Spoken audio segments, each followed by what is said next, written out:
ನೀವು ದೂರದ ಊರುಗಳಿಗೆ ಪ್ರಯಾಣ ಮಾಡ್ತಿರ್ತೀರಾ, ರೈಲ್ವೆ ಟಿಕೆಟ್ ಪಡೆಯೋಕೆ ಗಂಟೆಗಟ್ಟಲೆ ಕ್ಯೂನಲ್ಲಿ ನಿಂತು ಹೈರಾಣಾಗಿದ್ದೀರಾ.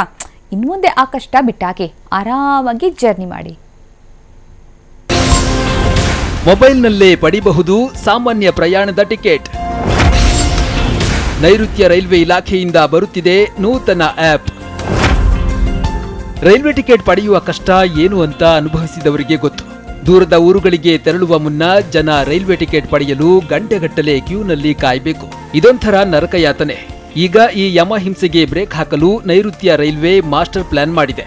ಇನ್ಮುಂದೆ ನಿಮ್ಮ ಆಂಡ್ರಾಯ್ಡ್ ಮೊಬೈಲ್ನಲ್ಲಿಯೇ ರೈಲ್ವೆ ಟಿಕೆಟ್ ಖರೀದಿಸಬಹುದಾಗಿದೆ.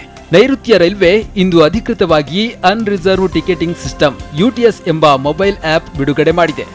ಮೊದಲು UTS ಅನ್ನ ಪ್ಲೇಸ್ಟೋರ್ನಿಂದ ಡೌನ್ಲೋಡ್ ಮಾಡಿಕೊಂಡು ರಿಜಿಸ್ಟರ್ ಮಾಡಿಕೊಳ್ಬೇಕು. ಇಲ್ಲಿ 100 ರೂಪಾಯಿಯಿಂದ 5,000ವರೆಗೆ ರೀಚಾರ್ಜ್ ಮಾಡಿಸಿಕೊಂಡು ನೈಋತ್ಯ ರೈಲ್ವೆ ವಿಭಾಗದ ರೈಲಿನಲ್ಲಿ ಎಲ್ಲಿಂದ ಎಲ್ಲಿಗೆ ಬೇಕಾದರೂ ಸಂಚರಿಸಬಹುದಾಗಿದೆ. ನಮ್ಮ ಸುತ್ತಮುತ್ತಲಿನ 5 ಕಿಲೋಮೀಟರ್ ವ್ಯಾಪ್ತಿಯಲ್ಲಿ ಎಲ್ಲೆಲ್ಲಿ ರೈಲ್ವೆ ನಿಲ್ದಾಣಗಳಿವೆ ಎಂಬುದನ್ನು ಕೂಡ ಈ ಆಪ್ ತೋರಿಸುತ್ತೆ. ನಮ್ಮ ಪ್ಯಾಸೆಂಜರ್ ಟ್ರೈನ್ಗಳಲ್ಲಿ ಪ್ರಯಾಣ ಮಾಡುವಂತಹ ಪ್ರಯಾಣಿಕರು ರಿಸರ್ವ್ ಆಗದೇ ಇರುವಂತಹ ಟಿಕೆಟನ್ನು ಪ್ರಯಾಣ ಮಾಡುವಂತಹ ಪ್ರಯಾಣಿಕರು ಈ ಆ್ಯಪ್ಗಳ ಮೂಲಕ ಟಿಕೆಟನ್ನು ಖರೀದಿ ಮಾಡ್ಬೋದು. ನಮ್ಮದು ಜನರಲ್ ಟಿಕೆಟ್ಸ್ ನಾವು ಯಾವಾಗಲೂ ಓಡಾಡೋಂಥ ಒಂದು ಟ್ರಿಪ್, ಫಾರ್ ಎಕ್ಸಾಂಪಲ್ ಬೆಂಗಳೂರಿಂದ ಮೈಸೂರಿಗೆ ಹೋಗಬೇಕಾದಂಥ ಟಿಕೆಟು ಲಭ್ಯ ಇರುತ್ತೆ. ಸೀಸನ್ ಟಿಕೆಟ್ಸ್ ಲಭ್ಯ ಇರುತ್ತೆ. ಸೀಸನ್ ಟಿಕೆಟ್ ರಿನ್ಯೂವಲ್ ಮಾಡಿಸೋದು ಆ ಅವಕಾಶ ಕೂಡ ಲಭ್ಯ ಇದೆ. ಹಾಗೆಯೇ ಪ್ಲಾಟ್ಫಾರ್ಮ್ ಟಿಕೆಟ್ ಇಷ್ಟನ್ನು ತೆಗೆದುಕೊಳ್ಳಲಿಕ್ಕೆ ಸಾಧ್ಯತೆ ಇದೆ. ಇಷ್ಟೇ ಅಲ್ಲದೆ ಟಿಕೆಟ್ ರಹಿತ ಪ್ರಯಾಣಕ್ಕೆ ಬ್ರೇಕ್ ಹಾಕುವ ನಿಟ್ಟಿನಲ್ಲಿ ರೈಲ್ವೆ ನಿಲ್ದಾಣಕ್ಕೆ ಎಂಟ್ರಿಗೂ ಮೊದಲೇ ಟಿಕೆಟ್ ಖರೀದಿ ಮಾಡಬೇಕಿದೆ. ಟಿಕೆಟ್ ಮೊಬೈಲ್ನಲ್ಲಿಯೇ ಇರಲಿದ್ದು ಬೇರೊಬ್ಬರಿಗೆ ವರ್ಗಾವಣೆ ಮಾಡಲು ಸಾಧ್ಯವಾಗುವುದಿಲ್ಲ.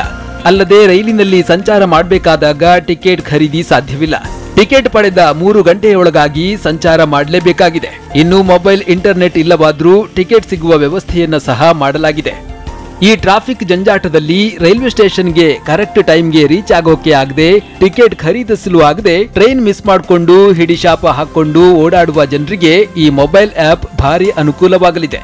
ಪವನ್ ಕುಮಾರ್, TV9 ಬೆಂಗಳೂರು.